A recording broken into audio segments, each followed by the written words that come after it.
Welcome back to your sacred space for reflection, the subconscious classroom, your sanctuary after sundown. We're so grateful to have your presence with us tonight. This evening, we open the shutter on a quietly forgotten chapter of history, a time when memory had no lens and the face of a loved one could vanish forever the moment they did. In this 7-part journey, we drift softly through the strange, beautiful world of post-mortem photography. Through faded portraits and velvet-lined albums, we'll explore how 19th century families used the newborn art of photography to hold on to the dead, not out of morbidity, but out of devotion. From hair woven into lockets to bells tied to buried fingers, we'll trace a culture shaped not just by loss, but by the refusal to forget. But before the light strikes the silver plate, feel free to let us know what time and place your dreams would like to visit next. If, and only if, you find meaning in these meditative voyages, we'd be honored if you left a quiet like or subscribed, so we may continue walking gently through history's forgotten corners together.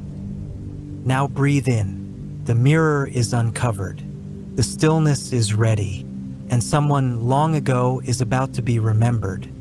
Let us begin. Part 1. A photograph after you're gone. Imagine the silence of a parlor in 1852. Curtain drawn. A clock stopped. A mirror covered. The household stills itself into reverence. There's a body in the room, freshly gone, skin cooling but soft, eyes closed with care. Yet this isn't the end of ritual. It's the beginning, and somewhere, perhaps downstairs, a photographer is unpacking his tools. Because in this moment, peculiar, tender, a little unsettling, death has not yet taken someone away. Not fully, not until the camera remembers them. This is the era of post-mortem photography, a world where grieving families posed the dead for one final portrait, where death was not hidden, but seen, captured, preserved, and for many, it was the only photo they'd ever have of a loved one, sometimes the only proof that person had ever existed at all. To modern ears, this practice sounds strange, eerie, even grotesque. But for much of the 19th century, it was an act of love. One last desperate bid to hold someone close through the fragile promise of silver nitrate and light. To understand this practice, we must rewind to the early days of photography itself. The 1830s and 1840s were a whirlwind of innovation. The Frenchman Louis Daguerre revealed his daguerreotype process to the world in 1839, offering a miraculous ability to capture reality itself onto a polished metal plate. The Englishman Henry Fox Talbot followed closely with his calotype, producing paper negatives that allowed for reproduction. The race to harness light had begun. But this was not instant. Early photography was expensive, fussy, slow. Exposure times could take up to several minutes. Subjects needed to sit still as statues. Even breathing too deeply could blur the image. And so, strangely, the dead, who did not move, became ideal photographic subjects. It's important to remember that during this time, infant and child mortality rates were staggeringly high. Diseases we now consider minor, measles, scarlet fever, cholera, could sweep through homes like fires. For many parents, the first and only opportunity to photograph their child came after that child was already gone. The images themselves varied. Some depicted the dead lying in coffins, eyes closed, clearly at rest. Others were more elaborate, propping the subject upright in chairs, laying them in beds, arranging their limbs to mimic sleep. Sometimes, a painted-on eye would be added later to make the person appear more lifelike. And in perhaps the most haunting examples, the deceased was posed alongside living siblings or spouses, sometimes with arms draped over them, held up by hidden stands. To the untrained eye, it could be hard to tell who in the picture had died. These portraits were not macabre. They were deeply intimate. They were often mounted in cases, framed in velvet, placed on mantles or carried in lockets. Families might keep them in drawers lined with hair from the deceased. Some even slept with them beneath their pillows. In a world without home videos, without selfies or endless family albums, a single photograph could become sacred. It wasn't just a memory, it was proof. But why this particular need to preserve the dead? Why this sudden desire to capture the face of someone after life had left it? The answer lies partly in the Victorian relationship with death, a relationship both more visible and more sentimental than ours. In the 1800s, death was not banished to hospitals or spoken about in whispers. It happened at home. Children were born in bedrooms, and the dying often returned to those same beds. Mourning was structured, public, and prolonged. Black clothing was not a fashion statement, it was a calendar, a social code, a form of visible grief. When Queen Victoria's beloved husband, Prince Albert, died in 1861, she wore black for the rest of her life, over 40 years. Her mourning set the tone for an entire empire, creating a culture where grief was performed through ritual, dress, and even photography. In that context, a post-mortem photograph was simply an extension of mourning, another way to hold grief with structure, with dignity. As photography became more accessible, studios began advertising post-mortem portraits as part of their services. Some even specialized in them. A photographer might travel miles with a heavy camera and tripod, chemicals, and fragile glass plates, arriving hours after death to prepare a scene. He would ask for the windows to be opened, the body cooled, the limbs arranged. He'd polish the lens, whisper instructions, and sometimes wait through tears. And then, when everyone was ready, he would remove the lens cap, count the seconds, capture a soul that had just slipped through. In some regions, particularly in the United States and parts of Germany, post-mortem photography became not just accepted but expected. It was part of the grieving process. Just as one ordered a coffin or a mourning dress, one also called the photographer. The images were cherished, carefully labeled, hand-tinted with soft pinks on the cheeks, blues on the eyes. If a child had died, the photo might include their favorite toys, a blanket, or a family pet. If an adult, perhaps a book, a letter, or a symbol of their profession. Death was personalized, not hidden or erased.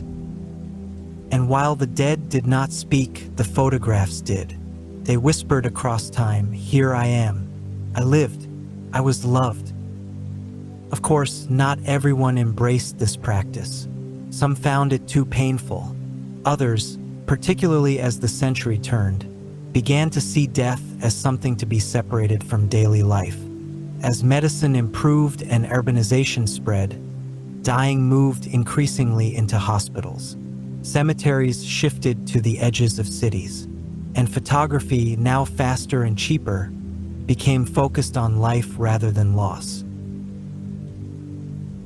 By the early 1900s, the golden age of post-mortem photography had begun to fade. But the photographs remained. They slipped into antique stores, estate sales, dusty albums.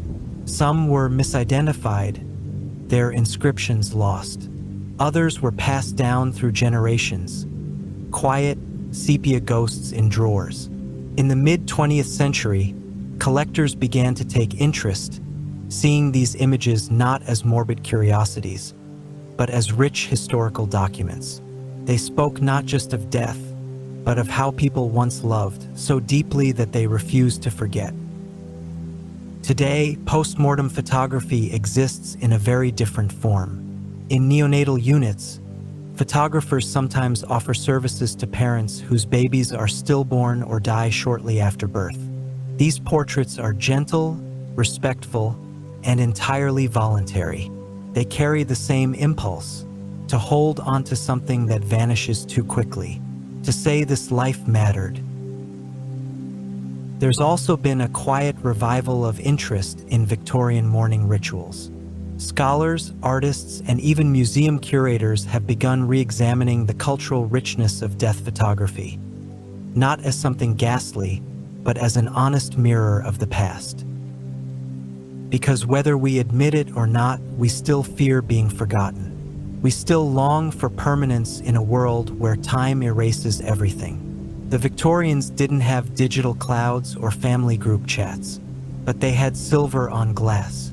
They had patience, and they had grief so loud it needed light to express it. To photograph the dead was to say, "You will not disappear." And to view that photo was to remember, "Neither will I." Part 2, when mourning became a marketplace. To truly understand why postmortem photography became so widespread, it helps to step back into the wider economy of grief, because in the 19th century, mourning was not just a feeling. It was a system, a code, a market. The death of a loved one didn't simply mean a funeral and some flowers. It launched a cascade of purchases, preparations, and performances. There were rules for how long to mourn, what to wear, what to write, and how to behave. Queen Victoria may have draped herself in black for 40 years, but for most people, the official mourning period followed stricter social guidelines. Widows were often expected to mourn for 2 years, daughters for 6 months, cousins for 6 weeks, and each tier of mourning had its own costume. The most iconic symbol of this period was the mourning dress, a full-length gown made of matte black crepe or bombazine, with no sparkle or shine and little to no ornamentation. Jewelry was discouraged in deep mourning, though over time, a very specific kind of adornment became wildly popular: hair jewelry. Yes, hair. Human hair, from the deceased, carefully woven into brooches, rings, lockets, and even elaborate wreaths framed in glass. To modern sensibilities, it may seem bizarre, even morbid, but to Victorians, hair was a deeply personal relic. It did not decay. It could be shaped into delicate curls or intricate floral patterns. It was part of the body, yet separate enough to be preserved without discomfort. In fact, by the mid-1800s, entire workshops existed solely to transform hair into mourning keepsakes. Catalogs offered pages of options. Some families wove the hair themselves, while others sent it to specialists. It was a tactile way of keeping someone near, a strand of life worn against the skin. And for families who couldn't afford a post-mortem photograph, a lock of hair might be all they had left. But it wasn't just jewelry. The mourning industry touched every corner of life. Stationers sold mourning paper, white with a black border, for sending death notices. Mourning cards, edged in black, were delivered by hand. Gentlemen's hats featured black crepe bands. Even children's toys came in mourning editions. Tiny black draped dolls, or funerary dioramas where toy horses pulled caskets on miniature carriages. Funeral parlors began to professionalize. Coffins were custom ordered and sometimes quite lavish. Mahogany with brass handles, lined with quilted silk. The rise of embalming techniques, especially in the United States after the Civil War, further shaped the death industry. It allowed bodies to be preserved longer, making open casket viewings more common and enhancing the role of post-mortem photography. Grief, in short, became visible, public, structured, and profitable. This visibility intersected perfectly with the spread of photography. After the invention of the daguerreotype in 1839, studios multiplied across Europe and North America.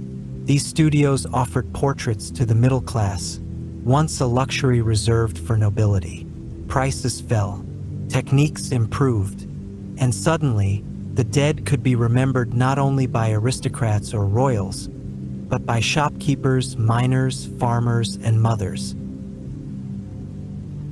And remember, this was a time when a single image could carry a lifetime of meaning. There were no candid snapshots, no photo albums gathering dust. A portrait, especially a post-mortem one, was often displayed prominently in the home. It was not considered gruesome. It was a statement of respect, a part of domestic life. In fact, it was common to pose the deceased with their hands folded, clutching a flower, or surrounded by books and lace. These weren't just pictures of death. They were staged memories. Photographers capitalized on this. They marketed their services in local newspapers and shop windows. Some boasted of their ability to restore lifelike expression. Others offered discreet removal of blemishes or signs of illness. As photographic processes improved, from daguerreotypes to ambrotypes to tintypes, the images became more accessible, more portable, and more affordable.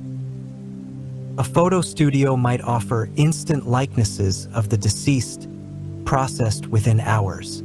Some families posed both the deceased and surviving relatives in one frame, creating what we now call memento mori portraits, images that remind the living of death, but also affirm the bond between generations. In many ways, these photographs extended the reach of mourning itself. For immigrant families in America, sending a post-mortem photograph back to Europe allowed loved ones overseas to grieve properly. In large cities where anonymity was common, such photos gave the dead a name and a face. They were, at their core, records, visual birth certificates stamped at the end of a life.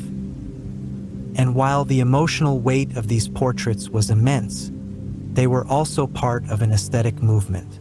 The Victorians were steeped in Romanticism, a cultural wave that valued emotion, decay, nostalgia, and beauty in sorrow.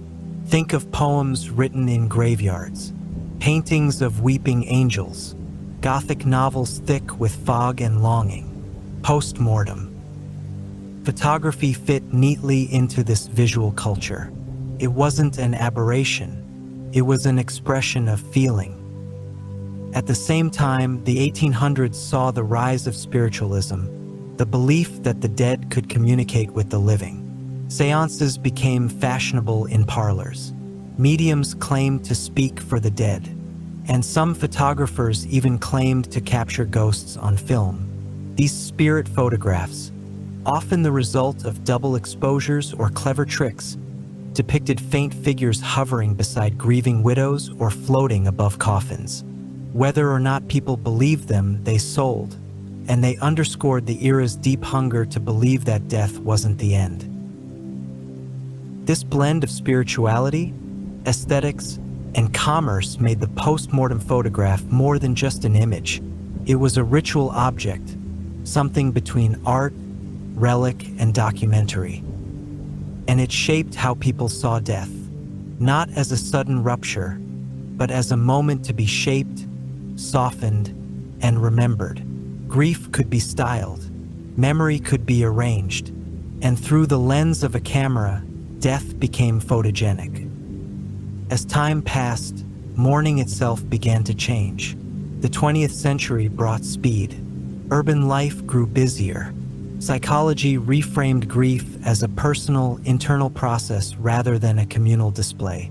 Clothing changed, rituals faded, and photography lost its magic. It became ordinary. But for a century, mourning had been its own language, and photography had been one of its most fluent speakers. What remains today is a curious blend of reverence and discomfort.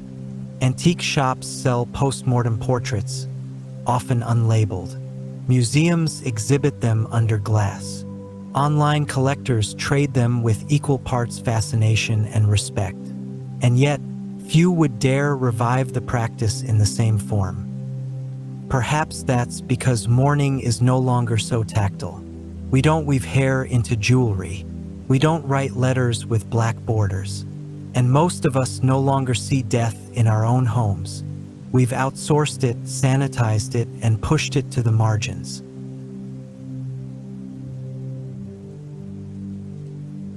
But those 19th century portraits whisper to us still. They say, grief was once visible. They say, and perhaps in that remembering we see not just the dead, but something lost in ourselves. Part 3. How to pose the dead gracefully. In the hushed corners of a 19th century home, after the final breath had left the room, something strangely formal would begin. The curtains would be drawn. The clock might be stopped at the hour of death. A bowl of water would be placed near the body, sometimes with a sprig of rosemary. And then, quietly, respectfully, the work of preparing the deceased for a photograph would commence. The first task was arrangement, because post-mortem photography was not about documenting a corpse. It was about preserving a memory, and that meant effort. The body had to be posed in a way that communicated serenity, dignity, or even, in some cases, the illusion of life.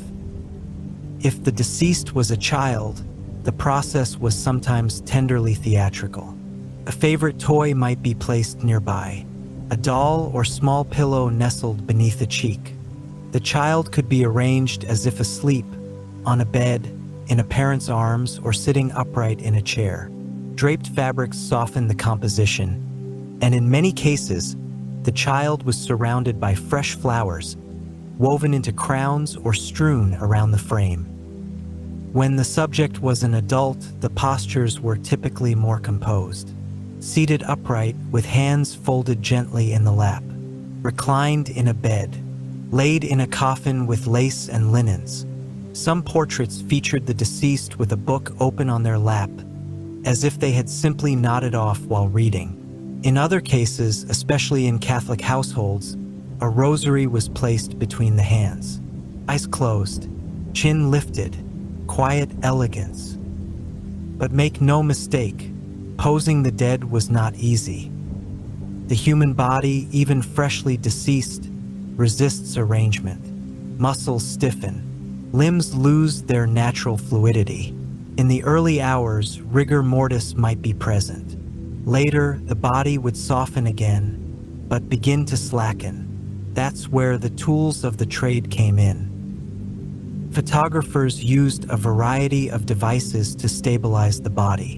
One common tool was the posing stand, a tall metal frame with an adjustable clamp to hold the head, back, or waist in position. These stands were also used in portraits of living subjects, but for the dead, they became essential. A weighted base prevented swaying. Straps hidden beneath clothing or lace could secure the arms. In some cases, the deceased was literally tied into place. The key was to make it invisible. Viewers were not meant to see the mechanics. The artistry of post-mortem photography rested in its illusion, its ability to freeze not just a person, but a feeling, a life, a presence. One popular technique was the living pose, where the deceased was made to look as though they were still among the living. In seated arrangements, eyes might be painted open onto the photo afterward, or glass eyes inserted before the shot. Some photographers propped the subject standing, supported from behind, with siblings or spouses positioned closely to draw the viewer's attention away from the stiff posture. When done skillfully, the result was uncanny. A family portrait in which only time itself knew who had passed. The earliest post-mortem portraits, daguerreotypes, required especially long exposure times. The subject had to remain perfectly still for up to 30 or even 60 seconds. The dead, naturally, were good at this, but the living relatives posing beside them had to hold their breath, steady their gaze, and suppress even the tiniest tremble. You can sometimes spot the difference in these portraits. The deceased is crystal clear, the living ever so slightly blurred. As photographic technology evolved, exposures grew shorter. Tintypes and ambrotypes allowed for quicker images, taken at home or in traveling studios. Photographers began to develop methods for working under low light, especially in dim parlors or during winter months. Some brought portable backdrops and even staged entire bedroom scenes in the client's house. Yet even with technical advancement, composition remained everything. The way a body was draped, the placement of hands, the tilt of the head, the curve of a child's fingers around a flower. Photographers became part mortician, part artist. Their work was silent choreography, a last dance between form and finality. The cost varied. In the 1850s, a simple tintype could be purchased for just a few dollars, an affordable keepsake for working-class families. Larger or more elaborate images cost more, and often included a hand-colored finish. Cheeks would be tinted pink, eyes brushed with a glint of light, clothes deepened to add contrast. Some photographers offered optional framing services, adding velvet, leather, or brass to encase the memory with dignity. But beyond the aesthetics and technique lay a deeper cultural truth. Death was present in everyday life. Families did not recoil from it. Children saw it up close. The dying passed on in their own homes, in beds warmed by familiar hands. The photograph was not an intrusion. It was an extension of farewell. In this atmosphere, the camera was not morbid. It was a bridge, a way to speak one last time, a way to declare, this person mattered. They were here. They are gone, but not erased. What might seem unsettling to modern viewers, the stillness, the fixed eyes, the soft blur of siblings clinging to the unmoving frame, was, for Victorians, a way to flatten the pain into beauty. It offered structure in a moment of chaos. And for those left behind, it provided something achingly rare, a moment of stillness preserved forever. It's worth noting that not all post-mortem photos were taken at home. As photography grew in popularity, some hospitals and undertakers began to offer portrait services. In certain institutions, the deceased were photographed before embalming. In others, families were invited to bring personal items for staging: a blanket, favorite coat, a flower from the garden. And there was variation between countries, too. In the United States, postmortem photography was common in both urban and rural areas, especially in the post-Civil War years, when death had become a daily visitor in so many homes. In Germany and Austria, photos were often more formal, with the deceased posed in ceremonial uniforms or placed beneath heavy religious iconography. In France, a poetic romanticism prevailed. Wreaths, lace, candles, and glass coffins. Each culture had its own visual language for grief, but across borders the desire was the same: to hold on, to remember with clarity what time would blur. The final result of all this effort? A photograph not just of a person, but of a moment, an attempt to trap the instant after departure, before the slow erosion of memory began. And the strange truth? For many families, these photographs offered comfort. They weren't just relics, they were anchors. They gave the bereaved something to touch, to hold, to show. They said, "This person existed. Look, see their face. Remember how they looked. They were not a dream." In an era before film, before voice recordings, before video clips, this was no small gift. It was a triumph of light over oblivion. Part 4: The Children Who Vanished in Silence. There is perhaps no image more quietly devastating than that of a small child, dressed in white, lying motionless in a cradle beneath the flickering shadow of candlelight. In the 19th century, such images were not uncommon. They weren't staged from imagination. They were captured from life and from death. Because in this era, child mortality was not rare. It was expected, a grim regularity baked into daily life. 1 in every 4 children in Europe and North America would not survive past the age of 5. In poorer neighborhoods, the numbers could be even higher. Simple illnesses like measles, scarlet fever, diphtheria, and whooping cough took lives with astonishing speed. A mild fever in the morning could mean a funeral by nightfall. And so, the photograph, the one moment that could be held, became something more than a visual. It became a memorial, a declaration that this child had existed, had mattered, even if only briefly. Many families could not afford photographs while their children were alive. Studios charged by the plate and portable equipment was expensive. Most working-class families might save for months for a single portrait. But in death, many felt that no cost was too high. It was the last chance. The resulting images were often unbearably tender. Infants were swaddled as if sleeping, their cheeks painted with the gentlest blush. One hand curled near the face, often resting on a favorite blanket. Toddlers were seated in tiny chairs, propped upright by posing stands or concealed supports. Girls were laid out like dolls, sometimes with ribbons or bonnets. Boys might be posed with a favorite toy or placed in a crib surrounded by flowers. Families often arranged entire scenes around the child. Siblings were encouraged to sit nearby, sometimes smiling faintly, other times looking away, unsure how to pose beside death.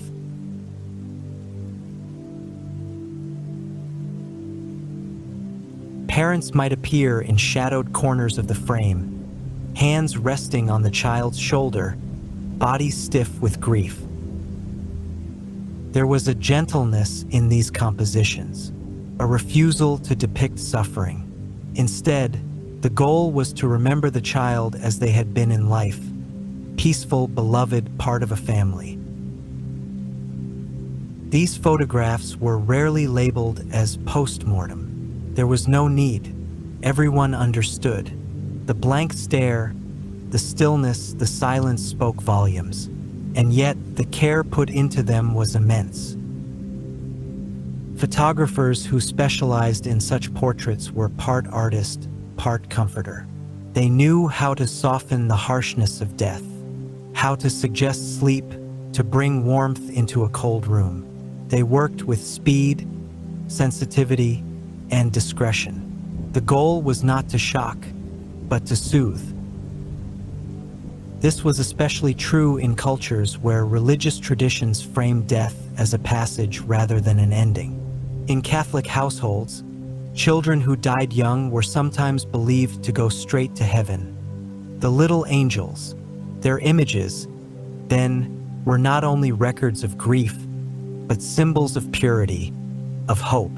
The family might place the photo near a crucifix or within an altar, lighting candles and saying prayers each day. In Protestant homes, the emphasis shifted slightly, from ritual to remembrance. The portrait was a tool for enduring memory, a way to keep the child's presence close. Some families even replicated these images as drawings or painted miniatures, further stylizing the scene. In some cases, a lock of the child's hair was worked into the frame itself. Photographic studios capitalized on this demand. Advertisements in newspapers promised comforting likenesses or memorial portraits taken with care. Some itinerant photographers traveled town to town, offering their services in times of need. They carried wooden cases filled with delicate lenses, chemicals, tintypes, and stands, ready to transform a parlor into a studio within minutes. And still, despite the commercial side, there was a profound emotional honesty to these images. They were not sensational. They were not for show. They were for mothers, for fathers, for siblings left behind. It is difficult from the modern vantage point to fully grasp the scale of such loss. Today, infant and child mortality is statistically rare in much of the world. But in the 1800s, even in well-off households, it was common for families to bury multiple children. Tombstones read like short stories, birth and death carved into the same year. A row of siblings lost to the same outbreak. A mother forced to pose for a portrait with only her third surviving child. In that context, photography served as a barrier against erasure. A small girl might live only 18 months, but her photograph could outlast everyone who knew her, could survive war, fire, relocation, and the forgetting power of time, could one day be held by a descendant who never knew her name, but saw her face and felt the echo of grief. These photos, in many ways, ask the viewer to bear witness, to remember a child the world would otherwise forget. And yet, as the century wore on, the tone began to shift. Attitudes toward death were changing. Industrialization brought speed, distraction, and new definitions of progress. Medicine began to offer hope: vaccines, antiseptics, better sanitation. Slowly, child mortality declined, and with it, the rituals of mourning evolved. By the 1890s and early 1900s, postmortem photography of children had begun to wane. Not disappear entirely, but fade. Some families still sought it, but the cultural acceptance that once surrounded the practice was crumbling. Grief became more private, more internalized. The public displays, the hair jewelry, the mourning stationery, the staged portraits were replaced by silence. In today's world, when these portraits are unearthed in flea markets or museum archives, they often provoke unease. Viewers are not sure what to feel. The child looks peaceful but unmoving. The family's expressions seem numb, blurred by long exposure or unspoken sorrow. And yet, those who look past the strangeness often report a surprising emotion: tenderness. Because these images are, at their core, acts of love. They speak to a human truth that has not changed: the desire to remember, the need to hold on, the impulse to make something permanent in a world that rarely is. In the quiet gaze of a post-mortem child's portrait, we find no horror, only the ache of vanishing. Let me know when you're ready for Part 5, The Great Fear of Being Buried Alive, an eerie yet calming exploration of the 19th century panic around premature burial, including safety coffins, bells, and bizarre rescue rituals. Part 5, The Great Fear of Being Buried Alive. There are few fears as deeply embedded in the human psyche as that of being buried alive. It has no language barrier, no class distinction, no need for explanation. The very idea of waking in darkness, of clawing at a wooden lid, of screaming into packed earth, requires no elaboration to make the skin crawl.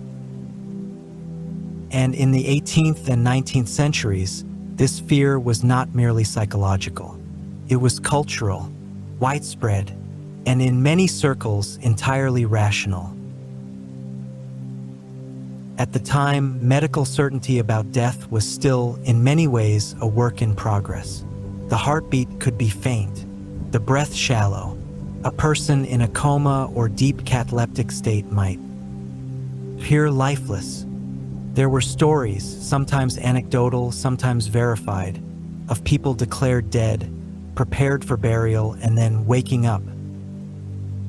One widely circulated case told of a young woman in France who collapsed from an illness and was declared deceased by a local physician. During the funeral, a mourner claimed to hear a noise, just a slight movement, a twitch of the finger.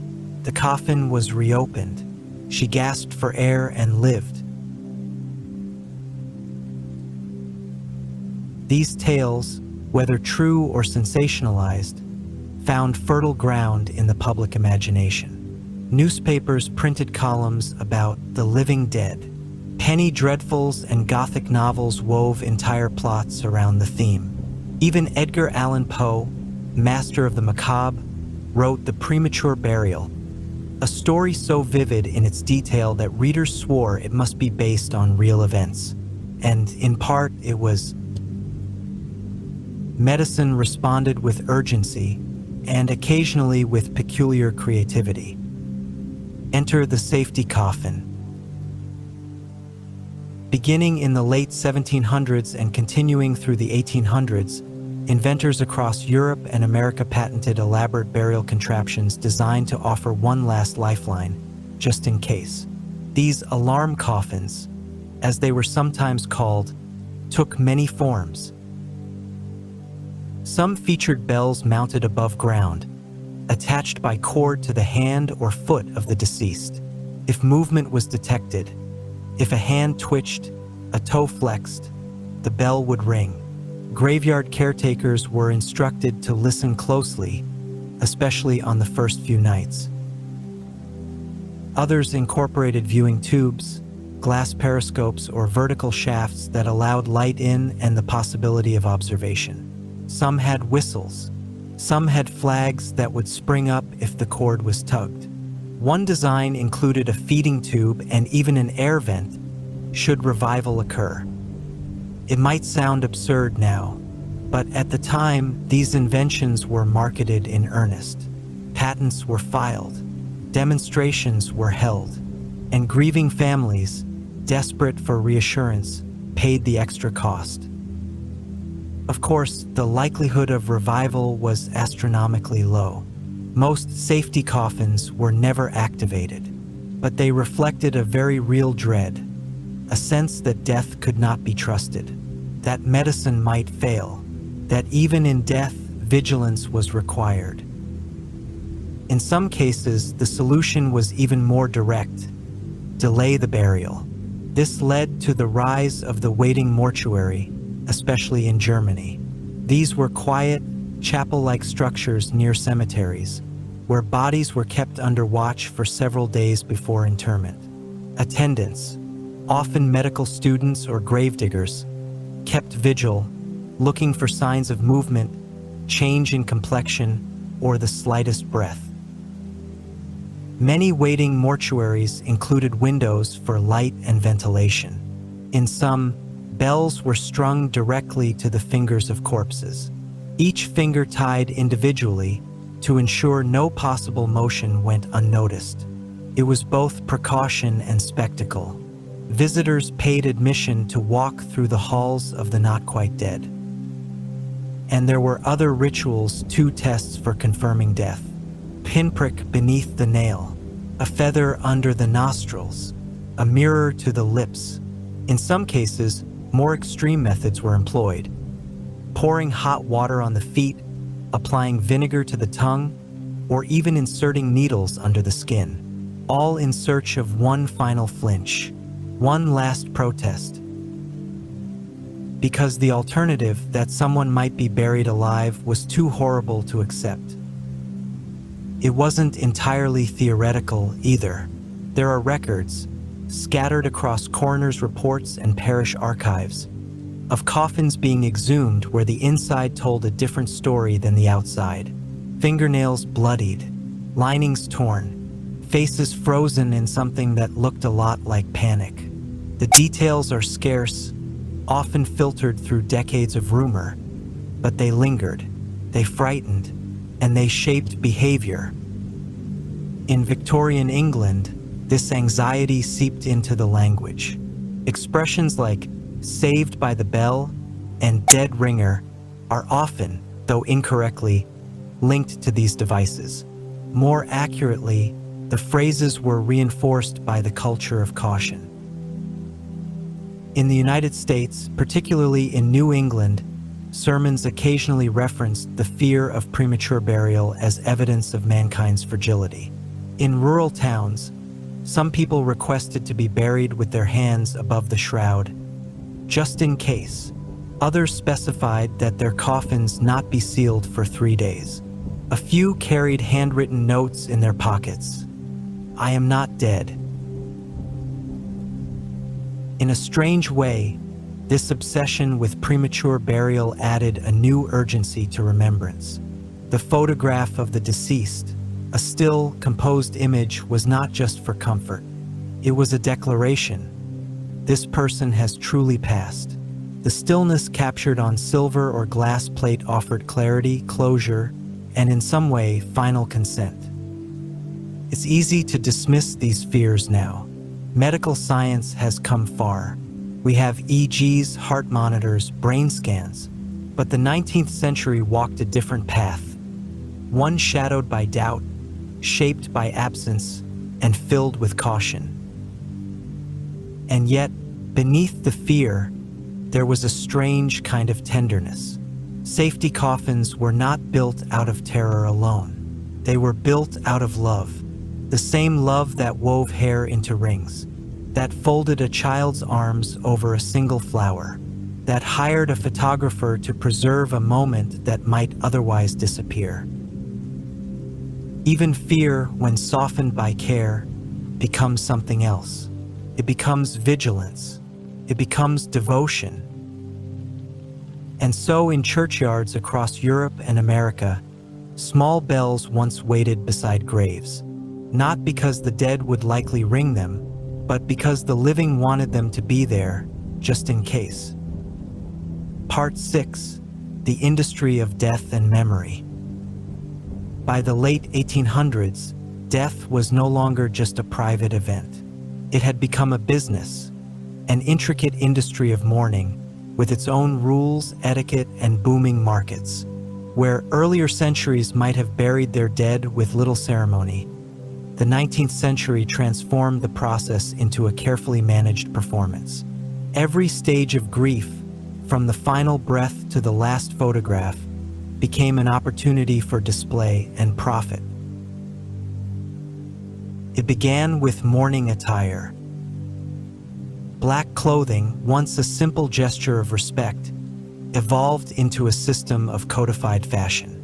In England, Queen Victoria set the tone.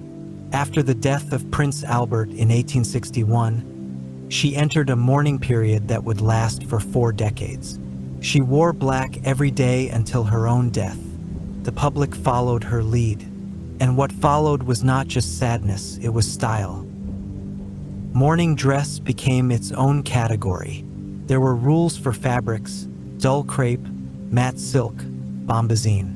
Jewelry had to be minimal or symbolic.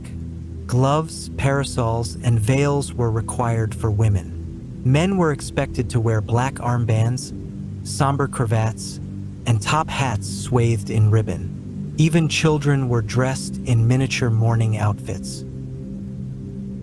For the wealthy, mourning clothes were ordered in stages: deep mourning, half mourning, and eventually reintroduction of muted colors like gray or lavender.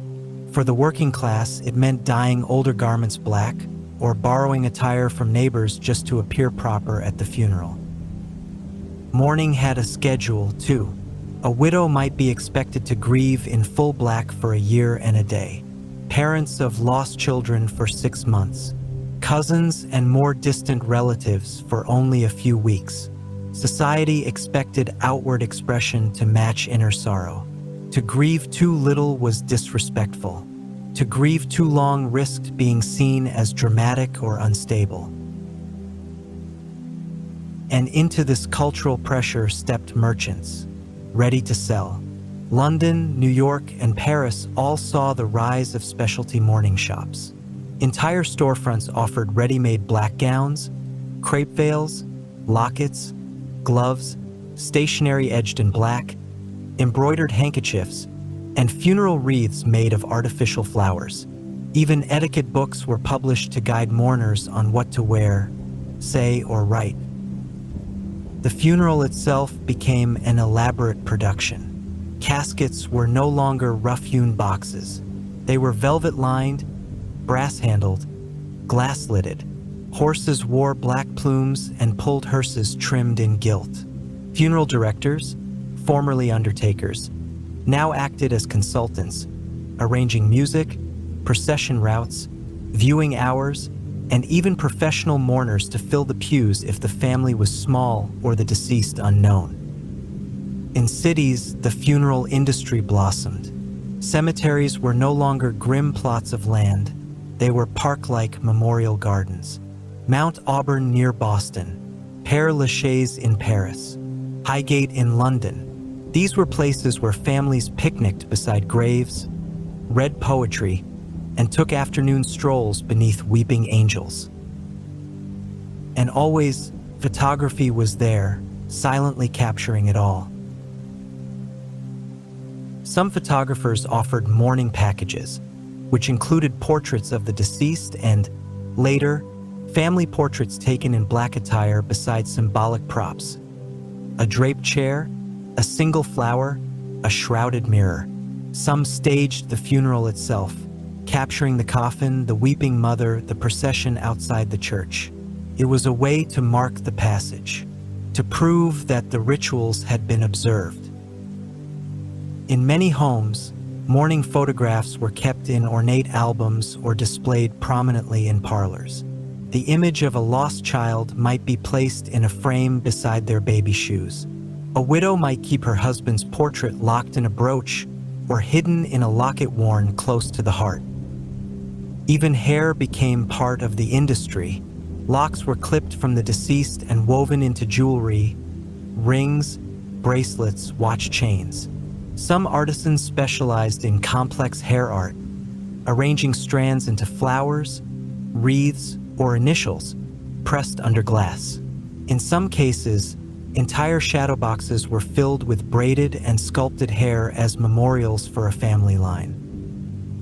But not all parts of the industry were so tender.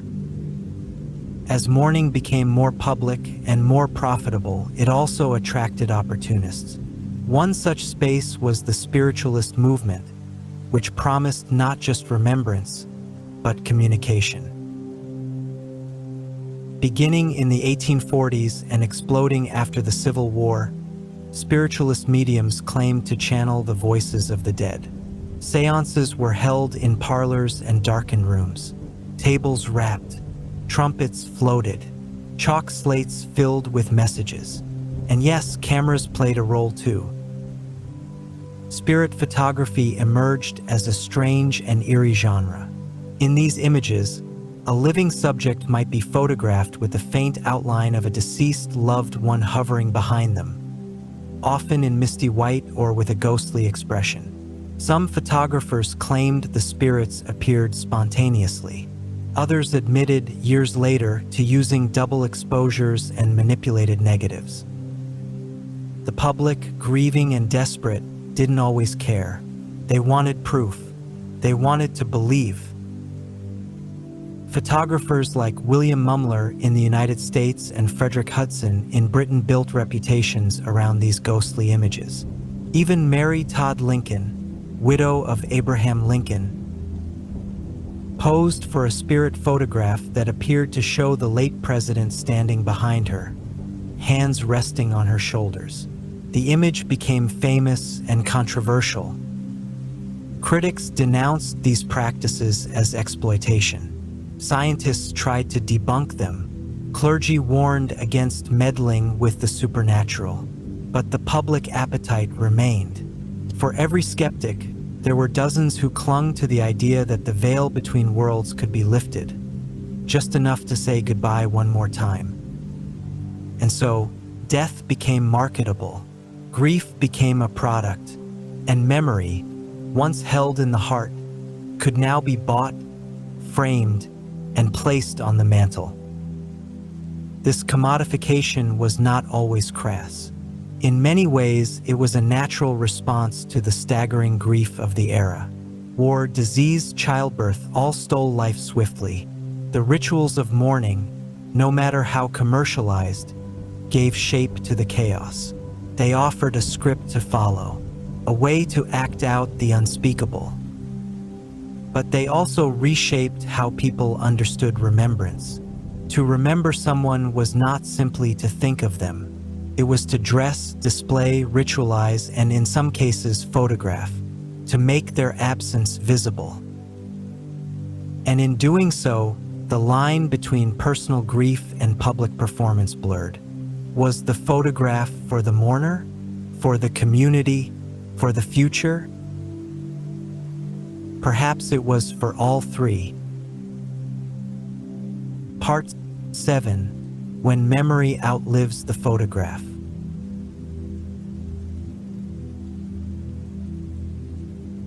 The century turned, and with it, the shadowy rituals of death and remembrance began to fade. By the early 1900s, postmortem photography had become rare.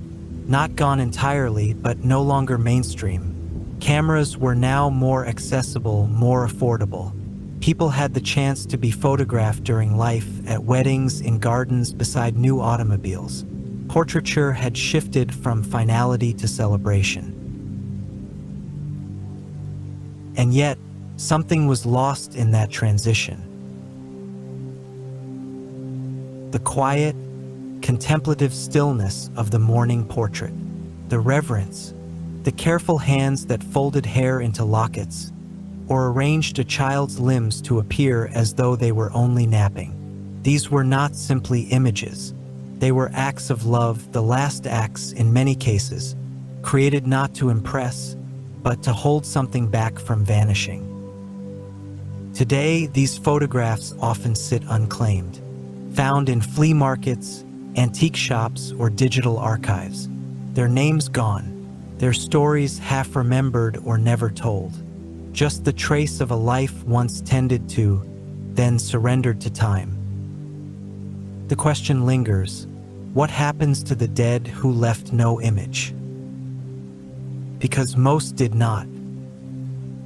Despite the surge in photography across the 19th century, millions passed through life with no visual record.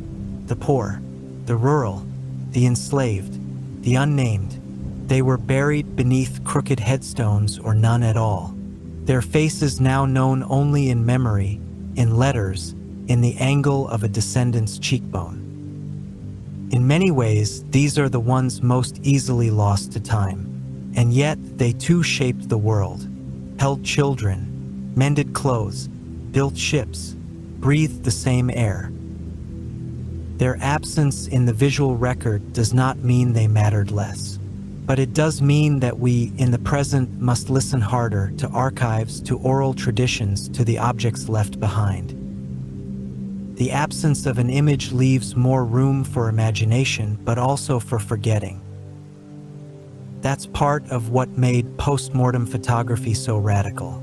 It declared, in a single silvered surface, this person existed. They are no longer here, but they were.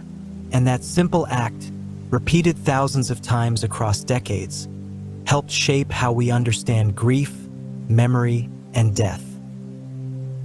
And still, even now, we return to photographs when words fail. A wallet portrait of a parent, a grainy image from a wedding, a school picture pinned to a corkboard long after the child has grown. The instinct to preserve remains. We no longer need safety coffins or mourning veils, but we still carry pieces of the past in our pockets, our phones, our cloud storage. Even now, we grieve with images.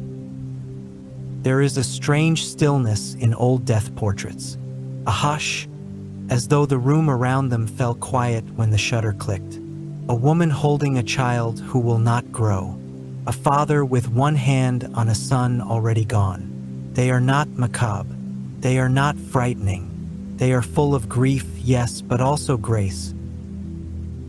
Because these photographs are not about death. They are about the impossibility of forgetting. In some, the deceased are posed so naturally, so carefully, that it feels as though they might stir any moment. A turn of the head, a flicker behind the eyes, but that moment never comes. And in that silence, the photograph performs its final act. It invites the viewer to remember, to imagine what came before and what was lost. Even now, when photography is instant and abundant, When billions of images float across digital landscapes every day, that original urge remains. To preserve, to say this was someone. And for those who never had the chance, for the children buried without portraits, for the laborers who died unnamed, for the mothers and fathers and lovers never captured on glass or film, perhaps it is up to us to remember them too.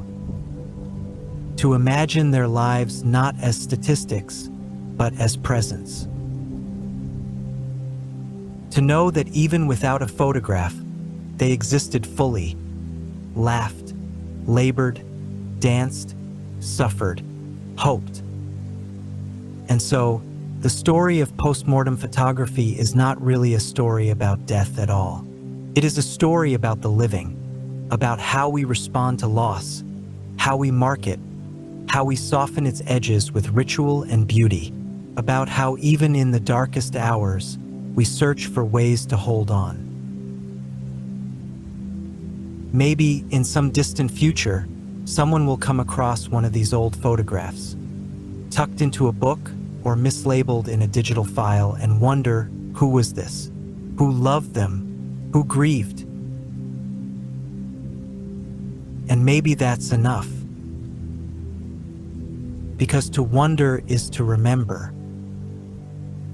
And in remembering, the forgotten live again, if only for a moment, in the hush between thoughts, the flicker of recognition, the soft click of memory returning.